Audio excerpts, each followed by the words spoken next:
अस्सलाम वालेकुम dear students, ये जो लेक्चर है आज का माइकलसन मोरले एक्सपेरिमेंट है और ये पार्ट 2 है हमारे लेक्चर का। जो लास्ट हमारा लेक्चर था वो पार्ट 1 था और उसमें हमने माइकलसन मोरले एक्सपेरिमेंट की कुछ कैलकुलेशंस की थी।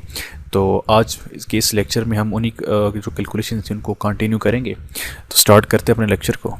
स्टूडेंट, जो हमारा लास्ट लेक्चर था उसमें हमने मिरर M से जो लाइट बीम मिरर M1 तक जाती है और फिर वापस आती है, इसका टाइम हमने नोट किया था। और फिर मिरर M से जो M2 की तरफ रिफ्लेक्ट होती है वो उसका जाना और फिर आने में जितना टाइम लगता है उसको हमने कैलकुलेट किया था।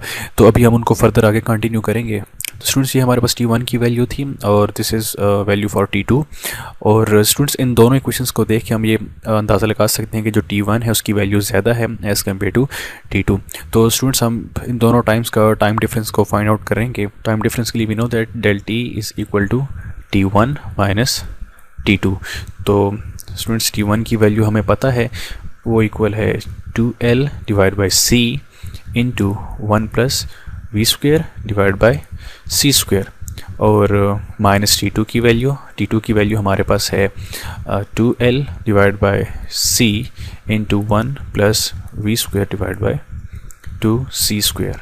तो स्टूडेंट, जो हमारे पास 2L डिवाइड बाई C है इसको ब्रैकेट की इनसाइड वाली वैल्यू के साथ मल्टीप्लाई करते हैं तो हमारे पास आ जाएगा 2L डिवाइड बाई C 1 के साथ मल्टीप्लाई होगा तो यही आ जाएगा, प्लस 2L मल्टीप्लाई होगा वी स्क्वेयर के साथ तो वी स्क्वेयर इधर आ जाएगा, डिवाइड बाय C मल्टीप्लाई होगा C स्क्वेयर के साथ तो C cube, minus similarly 2L divide by C ये इसको मल्टीप्लाई करेंगे इसके साथ तो minus plus minus 2L v square divide by 2C, तो C 2C स्क्वेयर के साथ मल्टीप्लाई होगा तो हमारे पास 2C क्यूब आ जाएगा। तो स्टूडेंट, जैसे कि आप देख सकते हैं कि ये 2 plus 2L divide by C और इधर माइनस 2L बाई C है तो ये दोनों आपस में कैंसिल आउट हो जाएंगे। तो हमारे पास क्या बचेगा, 2L v square divide by C cube minus 2L v square divide by 2C cube. हमारे पास ये वैल्यू आ गई। तो स्टूडेंट्स, अगर हम देखें तो हमारे पास कॉमन क्या आ रहा है, तो 2L v square divide by C cube, 2L v square divide by C cube.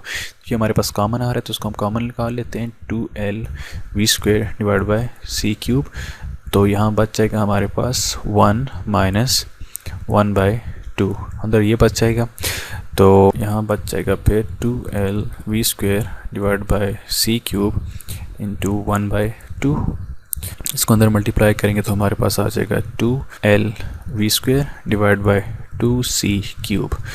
2 से कैंसिल हो जाएगा तो डेल T हमारे पास, ये टाइम डिफरेंस हमारे पास आ जाएगा L v square divide by C cube.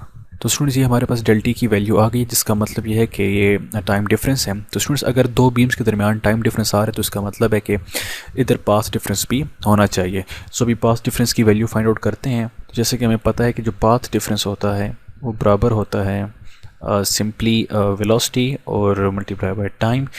तो यहाँ पे हमारे पास वेलोसिटी तो C है, स्पीड ऑफ लाइट है, मल्टीप्लाई जो हमारे पास टाइम है वो डेल T के बराबर है। तो डेल T की वैल्यू स्टूडेंट आप पुट करते हैं जो कि बराबर है L v square divide by C cube के, L v square divide by C cube.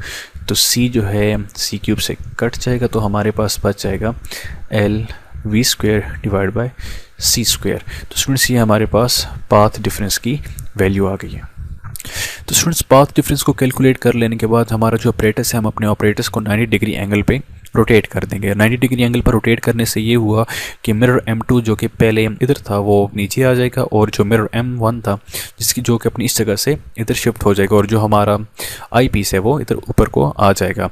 Students, apparatus को रोटेट करने के बाद हमने दोबारा सारी कैलकुलेशंस ली और उनको नोट किया, तो जिसकी वजह से दोबारा हमारे पास एक और पाथ डिफरेंस आया, तो जिसकी वजह से हमारे पास पाथ डिफरेंस डबल हो गया, एक जो कि हमने पहली कैलकुलेशंस ली थी ऑपरेटर्स के साथ और फिर उसको 90 डिग्री एंगल पर रोटेट करने के बाद कैलकुलेशंस ली थी। दोनों बार हमारे पास दो पाथ डिफरेंस आए जिसकी वजह से हमारा जो पाथ डिफरेंस है वो डबल हो गया। तो स्टूडेंट्स, हमारे पास जो पाथ डिफरेंस बनेगा अब वो बराबर होगा, path difference is equal to 2L v square divide by C square. Path difference की वैल्यू हमारे पास अब डबल होगी। स्टूडेंट्स, ऑपरेटर्स को रोटेट करने की वजह से हम पहले जो पैटर्न ऑब्जर्व कर रहे थे टेलीस्कोप में, उस पैटर्न में अब थोड़ी सी शिफ्ट आ जाएगी। अगर हम 1 लैम्डा का पाथ डिफरेंस करें तो we will observe the shift of 1 fringe in our telescope. Students, operators को रोटेट करने की वजह से हम पहले जो पैटर्न ऑब्जर्व कर रहे थे टेलीस्कोप में, उस पैटर्न में अब थोड़ी सी शिफ्ट आ जाएगी। अगर हम 1 लैम्डा का पाथ डिफरेंस शामिल करें तो we will observe the shift of 1 fringe in our telescope. तो from this value of path difference, student, जब हमारे पास पाथ डिफरेंस जो है वो 2LV² होगा, तो तब हमारे पास जो फ्रिंज शिफ्ट आएगी वो कितनी होगी? तो path difference of lambda fringe shift will be 1। और अगर हमारे पास पाथ डिफरेंस जो है वो 1 के बराबर हो तो जो फ्रिंज शिफ्ट होगी वो 1/लैम्डा के बराबर होगी। तो सिमिलरली जब हमारे पास पाथ डिफरेंस की वैल्यू 2LV² होगी, तो तब हमारे पास जो फ्रिंज शिफ्ट होगी वो 2LV² इंटू लैम्डा होगी। तो स्टूडेंट, जो हमारे पास फ्रिंज शिफ्ट है उसको हम डेल एन से डिनोट करते हैं, और डेल एन जो कि फ्रिंज शिफ्ट है वो हमारे पास कितनी आएगी? 2LV² into lambda. तो स्टूडेंट्स, ये थ्योरेटिकल वैल्यू थी उस फ्रिंज शिफ्ट की। तो जब माइकलसन एंड मोरले ने इसमें मुख्तलिफ वैल्यूज पुट की तो उनके पास जो आंसर आया वो बराबर था 0.4 के। तो उनके मुताबिक जो एक्सपेरिमेंटल वैल्यू है इंटरफेरोमीटर में, उसमें जो फ्रिंज शिफ्ट आता है वो 0.4 का आना चाहिए, और उनका जो इंटरफेरोमीटर था वो 0.1 तक की फ्रिंज शिफ्ट को ईजिली कैलकुलेट कर सकता था। तो उसकी वजह से उसके लिए 0.4 की फ्रिंज शिफ्ट की जो वैल्यू थी वो इतनी ज़्यादा नहीं थी, वो इजीली इसको कैलकुलेट कर सकता था। लेकिन बजाय ये वैल्यू कैलकुलेट करने के, माइकलसन एंड मोरले इंटरफेरोमीटर में जो रिजल्ट आया वो था 0। मतलब कि उन्होंने कोई भी फ्रिंज शिफ्ट को ऑब्जर्व नहीं किया, कोई भी फ्रिंज शिफ्ट ऑब्जर्व नहीं हुई। The interferometer detected no fringe shift. To the complete surprise of Michelson and Morley, there was no shift at all in the fringes, which means there was no delay, nothing, no difference at all. They repeated this experiment throughout the year, but result didn't change. लेकिन उन्होंने इस experiment में ये चीज़ observe की कि light जो थी वो हर तरफ एक ही रफ्तार के साथ हरकत कर रही थी, उसकी वेलोसिटी में तब्दीली नहीं आ रही थी। और जो आइडिया था ईथर का कि रोशनी ईथर के लिहाज से उसकी रफ्तार जो है वो 3 × 10⁻⁸ मीटर पर सेकेंड होती है, जिसको रेस्ट फ्रेम माना गया था। और इस तजर्बे के मुताबिक जब हम ज़मीन की वेलोसिटी के मुताबिक रोशनी की रफ्तार मालूम करें, उसे तब्दील होना चाहिए।